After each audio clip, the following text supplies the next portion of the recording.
Di ujung timur dunia lama, tersembunyi sebuah negeri kuno bernama Nagavana, kerajaan hutan abadi yang tidak bisa dilihat oleh mata manusia biasa.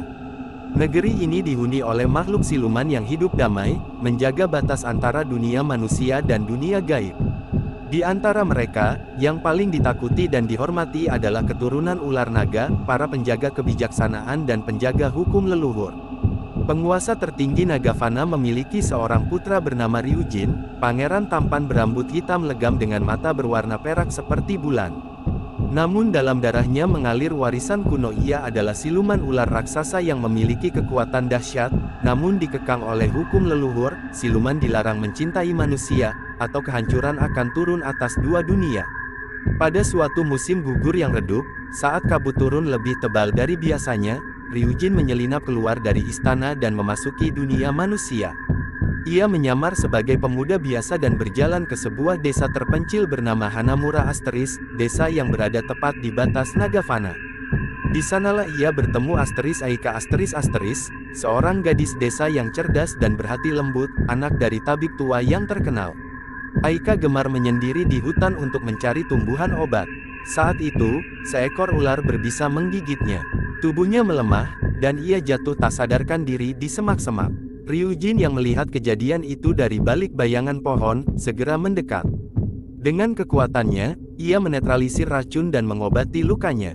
Saat Aika membuka mata, ia melihat seorang pemuda tampan duduk di sisinya.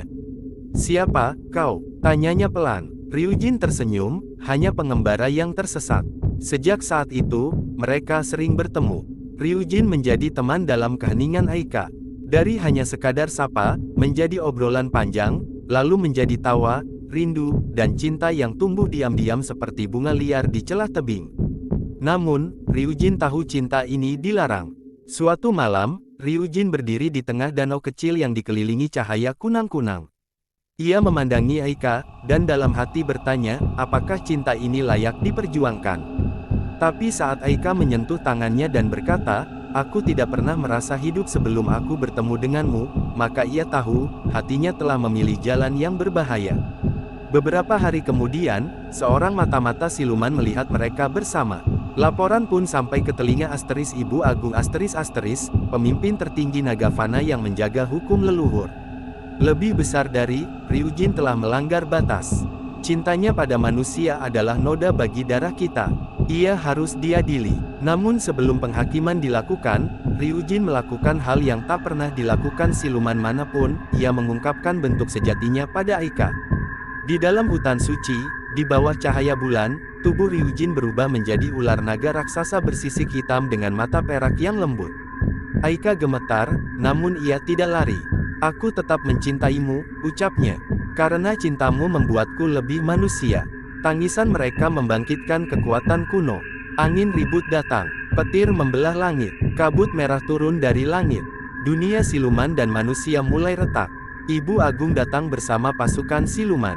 Langkahnya menggetarkan tanah, matanya menyala amarah. "Lebih besar dari Ryujin.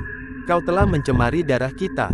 Kembalilah dan lupakan gadis itu, atau kami akan mencabut kekuatanmu." Ryujin berdiri di depan Aika, melindunginya dengan tubuhnya. "Aku tak akan kembali. Aku mencintainya. Dan jika itu kesalahan, biarlah aku menanggung kutukannya sendiri." Ibu Agung mengangkat tongkat petir dan menyerang. Pertempuran pun pecah. Ryujin bertarung, namun kekuatan leluhur yang mengikat hukum cinta lebih kuat dari apapun.